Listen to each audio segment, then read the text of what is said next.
반갑습니다, 여러분. 게시탐정입니다. 지난 시간에는 제가 매트릭스에 갇혀가지고 목 뒤에 USB 꼽고 계신 분들이 보고 있는 가상현실에 대해 알려드렸는데, 오늘은 USB를 빼고 매트릭스 밖에서 벌어지는 실제 사항을 함께 알아볼까요? 먼저 여러분들께서 알아두셔야 될 개념이 있는데, 흔히 음모론 장사꾼들이 말하는 정반합에 대한 겁니다. 대립하는 양측을 모두 뉴월드가 이제 컨트롤하고 있고, 어느 쪽이 이기든 뉴월드의 앞잡이들이고, 대립하는 것은 전부 짜고 치는 쇼라는 것을 유식하게 말하는 게 정반합인데, 이리오 카바 최의 그림자 정부에서 등장한 개념이기도 해요. 근데 조금만 생각해보면 이게 어림도 없는 소리입니다. 아무리 뉴월드라도 돈이 썩어 넘치는 것도 아니고, 어차피 둘 다 뒤에서 이제 조종하는 거라면 굳이 짜고 치는 쇼로 대립하게 할 필요 없이 일치 단결해서 일사천리로 쫙 밀어주면 그만이잖아. 그 편이 오히려 가성비가 굉장히 좋은 선택이고요. 결국 뉴월드가 밀어주는 쪽은 정해져 있으며 그쪽이 진짜 뉴월드의 괴뢰인 겁니다. 다만 대립하는 양쪽 모두의 뉴월드의 손길이 있는 것은 사실인데, 이것도 조금만 생각해보면 이상한 게 아니에요. 돈을 벌 줄 아는 사람은 절대로 몰빵 투자를 안 합니다. 하다못해 일제강점기 때 친일파들도 앞에서는 천황폐하 만세를 외치면서 뒤로는 독립자금을 대는 쌍방향 투자를 했거든. 어느 쪽이 이길지 모르고 자기가 미는 쪽이 질 수도 있는 판에 그때를 대비한 보험 하나도 들어놓지 않는다면 상식이 없는 거죠. 결국 음모론 장사꾼들이 말하는 정반합이란 건 없어요. 뉴월드가 주력으로 미는 세력이 있고, 반대편에도 뒷일을 대비해 손을 뻗쳐두는 쌍방향 투자인 거죠. 뉴월드가 주력으로 미는 세력이 집권한다면 명실공히 뉴월드의 괴뢰 정권이고, 그 반대편이 집권한다면 그냥 정통적인 정권 안에 뉴월드의 내선들이 잠복한 상황이 되는데, 명확한 예시로 미국의 바이든 정부와 1기 트럼프 정부를 생각하면 돼요. 대통령부터 정부 전체가 뉴월드의 괴뢰였던 바이든 정부. 대통령은 뉴월드가 아니지만 부통령, 국무장관, 국방장관, 법무장관, 안보보좌관 등 요직에 뉴월드의 내선들이 있었던 1기 트럼프 정부. 아시겠죠? 이런 미묘한 차이를 모른다면 이쪽도 저쪽도 다 똑같은 뉴월드의 하수인이며 짜고 치는 쇼를 한다며 정반합 드립을 치는 겁니다. 이제부터 시작하겠습니다. 이야기는 10여 년 전으로 거슬러 올라가요. 유엔 사무총장 반기문과 미국 대통령 오바마의 투톱으로 전 세계가 동성애 차별금지법과 정치적 올바름, 즉 PC주의의 광풍에 시달리고 있었는데, 한마디로 세계 뉴월드화의 공방전이 절정에 달한 때였습니다. 그나마 동성애 청정지역이었던 우리나라도 그 광풍에 휩쓸릴 위기에 처했고, 당시 집권 세력은 박근혜 정부였어요. 물론 박근혜가 뉴월드 괴뢰는 아니지만 뉴월드의 내선들이 맹활약한 결과 박근혜 정부의 국정과제에 차별금지법 제정이 포함되었고, 반기문의 공세에 맞춰 정부 내에서 내통한 뉴월드의 괴뢰는 바로 법무장관 황교안이었습니다. 보시면은 정부 사회적 약자 배려, 차별금지법 등 제정 추진한다. 황교안 장관, 법무부, 기독신문. 차별금지법은 동성애를 이제 조장할 수 있는 법이라고 설명했다. 유엔 사무총장이 공식 서한을 5번이나 보내며 차별금지법을 통과시키라고 압박했다. 당시 황교안 총리는 자신에게 신앙 얘기를 하지 말라고 했다. 나는 법무부 장관으로 임명장을 받을 때 이 법을 통과시키라는 명을 듣고 장관이 됐다. 누구한테 명을 받았냐? 유엔 사무총장 반기문의 압력에 손발을 맞춰서 황교안이 차별금지법 제정을 추진했고, 기독 의원들의 필살적인 방어로 저지되었으나 이 법을 통과시키라는 명령을 받고 장관이 되었다느니 자신에게 신앙 얘기를 하지 말라느니 하는 황교안의 모습은 소름 돋기 그지없었습니다. 하나님의 사람이라더만. 잘 아시다시피 국내 뉴월드에 행동되는 일루미나티의 3극위원회, 아시아 태평양 협회 부회장, 그러니까 아시아 지역 일루미나티 넘버 2란 말이에요. 그걸 지낸 JTBC 홍석현 회장이 이끄는 여시제이고, 이들은 차별금지법 시도가 엎어진 후 뉴월드의 내선을 침투시키는 걸 넘어 뉴월드 직계의 괴뢰 정권을 수립할 공작을 꾸몄으니 바로 2016년 박근혜 탄핵 사태입니다. 더불어민주당은 어차피 야당이잖아요. 여당으로부터 정권을 뺏는 게 기본 옵션이에요. 근데 정권을 지켜야 될 그 새누리당 내 탄핵 배신자 62명은 그야말로 그 당에 침투한 뉴월드의 내선들이 누군지 제대로 드러내 보여주었으며, 박근혜를 탄핵시킨 후 유엔 사무총장 반기문을 옹립해서 뉴월드의 괴뢰 정권을 출범시킬 계획을 짰어요. 보시면은 우리 모두 헌재 결정 존중해야. 황교안 권한대행. 법무장관에 이어 국무총리, 대통령 권한대행으로 있으면서 공작에 마침표를 찍어준 뉴월드의 괴뢰 황교안. 그러나 하나님의 직접 개입하심인지 반기문이 느닷없이 도망을 쳐버렸고 미국에서도 트럼프 정부가 수립돼가지고 뉴월드의 계획은 모조리 깨져버려서요. 만약 그 해 미국의 힐러리 정권이 세워지고 한국의 반기문 정권이 세워졌다면 지금쯤 한미 양국은 멋진 신세계를 맛보고 있을 겁니다. 미국의 트럼프 정부, 한국의 문재인 정부는 호불호야 갈리겠지만 나름 그 당시 상황에서 양측의 최선의 결과였고 차악이 아니라 최선이었어. 뉴월드의 내선들이 잠복하고는 있었으나 선을 넘지는 않고 그럭저럭 돌아가고는 있었어요. 보시면은 말이나 하지 말지, 정부 97개 UN 인권 권고 불수용, 정부 성소수자 인권 등 UN 권고 불수용, 포괄적 차별금지법 제정 등을 불수용하기로 했다. 2018년에 문재인 정부는 UN 인권이사회의 차별금지법 제정 압력을 밀어버렸고 뉴월드의 음모 세력들은 문재인 좌파 정권을 대체할 선수를 입장시켜서 자자 선수 입장. 바로 그 다음 해 2019년에 자유한국당의 당대표로 추대된 황교안입니다. 앞전에 그 괴뢰. 그러나 황교안은 우파 기독교인들을 미혹하는 것까지는 성공했으나 그 이상의 역량은 없었고 이듬해 2020년 총선에서 대패하고 그날 밤으로 야반도주했습니다.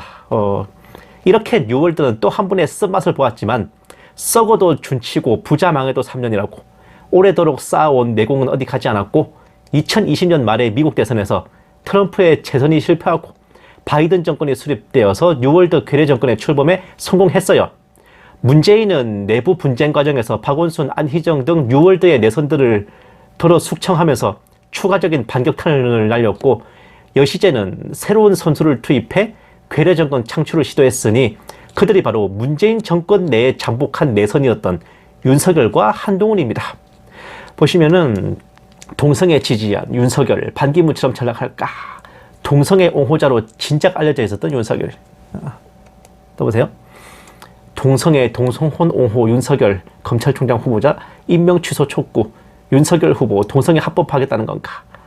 이런 인물인데도 물고 빨고 해준 우파들과 그리스도인들인데 결국 2022년에 윤석열 정권이 수립되면서 미국의 바이든 정부에 이어 우리나라도 뉴월드의 괴뢰 정권이 들어서고 말았어요. 또 보세요. 이상민 22대 국회에 입성하면 평등법 다시 추진, 전략적이고 섬세하게.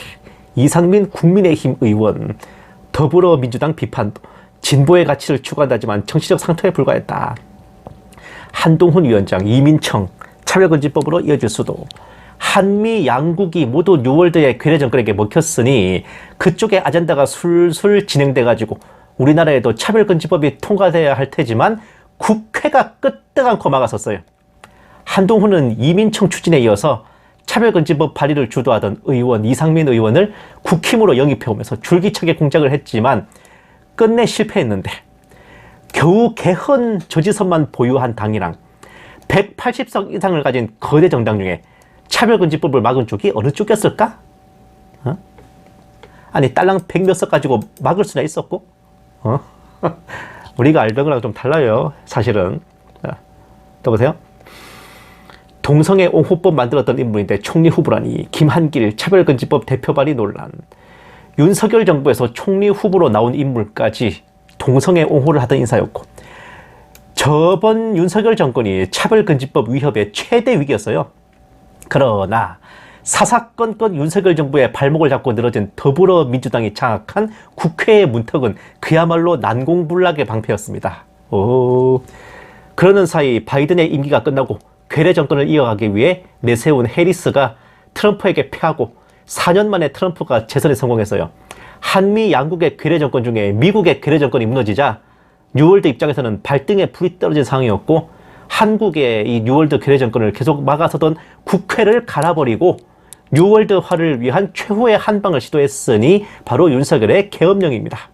그러나 국회의 기민한 대응과 시민들의 반발, 계엄군들의 현명한 처신으로 계엄령은 실패하고 윤석열은 탄핵 후 파면되고 2025년부로 한국과 미국의 뉴월드 괴뢰 정권은 모두 무너졌어요. 다만 미국은 트럼프 정부가 이미 들어서서 활동하고 있으나 우리나라는 아직 차기 정권이 정해지지 않은 대선 정국인데 윤석열의 뉴월드 괴뢰 정권이 어이없이 무너진 것에 충격을 받았는지 뉴월드는 총력을 기울여서 괴뢰 정권 재건을 시도하고 있으니 국민의힘 대선 주자가 무려 11명이나 난립했던 게 약간의 단서가 아닐까 싶어요. 또 보세요. 홍준표 내일 30년 정들었던 우리 당을 떠나고자 합니다. 더 이상 당에서 내 역할이 없고 더 이상 정계에 머물 명분도 없어졌습니다. 국민의힘 내에서 최후의 참보수 진성우파였고 그 당을 30년이나 지켜온 터줏대감이던 홍준표 시장이 어처구니 없게 경선에서 뉴월드의 괴뢰인 한동훈에게 패하고 탈당과 은퇴를 선언함으로써 국민의힘 내에서 순수 보수파는 소멸되고 그 당은 온전히 뉴월드의 도구로 전락했습니다. 여기까지가 박근혜 탄핵을 전후해서 현재까지 이어진 한 10몇 년간의 실제 상황입니다. 본 게시탐정의 추리가 시작된 건 여기서부터예요. 예전에 프랑스 소설 복종을 교보제로 삼아서 제가 여러 번 말씀드린 게 뉴월드 괴뢰 정권의 수립 과정인데 어떤 극단적인 세력을 떨어뜨리기 위한다는 구실로 좌파, 우파, 중도파가 뭔가 빅텐트를 구성하고 그 빅텐트가 추대하는 후보가 바로 뉴월드의 직계 하수인이라고요. 가만 보면 지금도 딱 이런 각으로 돌아가는데 우파를 자처하는 국힘의 한동훈, 김문수, 좌파에 속한 이낙연 등이 줄기차게 얘기하는 게 뭐야? 바로 이재명은 안 된다고 빅텐트를 만들자는 거예요. 이재명을 필요 이상으로 악마화하고 이상하리만큼 반중 분위기를 고조시키는 게 과연 이게 우연한 일일까? 보세요. 데일리안 20일 2014년 10월 14일 중국 간 김문수 한중 반부패 연대 결성하자. 김문수 새누리당 보수혁신위원회 위원장 중국 공산당 측에 한중 반부패 연대 결성을 제안했다. 반부패의 경험과 노하우를 일상적으로 공유하고 더 좋은 실천 방안을 만들어낼 수 있도록 중국 공산당과 새누리당이 함께 반부패 연대기구를 만들 것을 제안한다. 최고 통치자의 단호한 의지와 앞장서서 몸소 행하는 솔선수범이 반부패 운동에서 가장 중요하다고 생각한다. 그 최고 통치자가 시진핑인가? 아시다시피 불과 11년 전 박근혜 정부 때 김문수, 지금 국힘 후보 나온 그 김문수 맞아요. 김문수가 중국을 방문해가지고 중국 공산당과 새누리당이 함께 한중 반부패 연대를 결성하자고 했는데 지금, 그러니까 그때 중국이랑 지금 중국이 둘이 뭐 다른 나라입니까? 또 보세요. 중국의 반부패 운동이 시진핑 주석과 중국 공산당의 지도 아래 크게 성공해 세계적 모범사회가 될 것이라고 믿고 큰 성공을 기원한다. 여기서 확보된 다양한 정책과 경험들을 전 세계에 함께 전파해 양국이 부패 없는 세계를 만드는 데 앞장서자. 이는 한중 합작 소프트 파워 외교라는 새로운 영역을 개척하는 길이라 강조했다. 이보시오. 시진핑 주석과 중국 공산당의 지도로 반부패 운동이 세계의 모범이 될 거라 칭송하는 김문수 씨. 예? 저 시진핑과 지금 시진핑이 둘이 뭐 다른 사람입니까? 이거는 최소한의 예시일 뿐이에요. 이렇게 원래 이렇게까지는 아니었잖아요. 이렇게까지 반중 분위기는 없었잖아. 근데 왜 갑자기 반중 그렇게 뭐 중국이 어쩌고저쩌고 왜 그럽니까 도대체? 에? 이렇게 반중 분위기를 이제 조성하고 이재명을 악마화하고 이재명이 들어서면 나라가 중국에 넘어간다는 스토리로 국민들을 향해 가스라이팅과 미혹을 시전하는데 그 미혹의 끝은 뉴월드의 괴뢰 정권이라는 게 함정이야. 에? 보시면은 파기환송되자 대통령 권한대행 사퇴한다. 한덕수 더 큰일 하겠다. 총리직 사임 더 큰 책임을 지겠다. 사실상 대선 출마 극강의 지지율을 자랑하던 이재명을 끝내 유죄 취지 파기환송으로 마무리한 것은 이재명의 위법행위와 더불어서 뉴월드의 엄청난 결기를 보여주는 거예요. 모든 피드백을 다 감수하고라도 이재명을 갈아버리고 뉴월드의 괴뢰 정권을 만들겠다는 의지입니다. 사소한 단서이지만 마치 기름장어나 간고등어처럼 계속해서 변죽만 올리며 출마를 간보던 한독수가 이재명 재판 결과 나오자마자 총리직을 사임하고 대선 출마에 한 발을 내딛었네. 한독수는 반기문, 황교안, 윤석열에 이은 뉴월드의 괴뢰인 걸까요? 자자, 선수 입장. 보시면은 개헌 통상 마무리 짓고 1년 내 사퇴, 한독수의 대선 시나리오, 조기에 개헌을 마무리하고. 내가 말했잖아, 개헌 얘기하는 인간들 다 그쪽하고 다 주의다 그랬잖아요. 제7공화국의 문을 열어야 한다. 자신의 임기를 줄여서라도 대통령과 국회의 권한을 조정하는 개헌이 필요하다. 1년 만에 대통령직에서 물러나는 방안도 배제하지 않는다. 아니, 미치지 않고서야 겨우 1년 해먹겠다고 대통령 나온 사람이 어디 있겠습니까마는 본인의 의지로 집권하는 게 아니라 지령을 받은 괴뢰나 하수인이라면 가능할 수도 있겠네. 우측에 있다는 한동훈, 좌측에 있는 이낙연 모두 여시제의 내선들이에요. 이들이 단일화해서 한독수에게 몰아준다면 가장 모범적인 시나리오입니다. 게다가 몰빵 투자를 하지 않는 뉴월드의 특성상 이재명의 선거 캠프에 합류한 김부겸, 김동연 등도 여시제의 내선이에요. 왜 이렇게 뿌락지들이 많아 진짜. 아마 많은 분들이 이재명 판결을 보며 환호작약하실 테지만 아직 끝이 아니야. 독이 오를 대로 올라가지고 서슬이 퍼런 뉴월드의 결의가 소름이 돋을 판인데 대선 이후까지 눈에 불을 켜고 봐야겠어요. 그나저나 사진 속 한독수 모습이 머리에 뿔이 달린 것 같은데 이거 뭔가 암시하는 징조인 건가?